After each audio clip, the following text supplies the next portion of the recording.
This short video explains how to buy shares of Trinity Industries Inc. You can search exactly for how to buy shares of Trinity Industries Inc. to follow along. Trinity is a manufacturer of rail cars and rail products traded on NASDAQ under the ticker TRNUS. This is educational content only and not financial advice. To trade, you need a broker account, and we use eToro as an example to show the steps.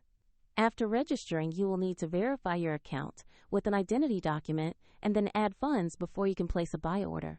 Use the platform search bar and enter the ticker TRNUS to find Trinity Industries.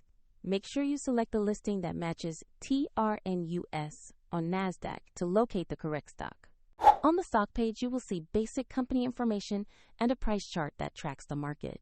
Confirm the name, sector, and ticker to ensure this is the correct Trinity Industries listing.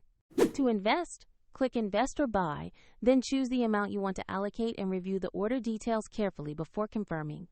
If the market is closed, the order may queue as a market on open or similar instruction, and if you lack sufficient funds, the platform will prompt you to add money before final confirmation.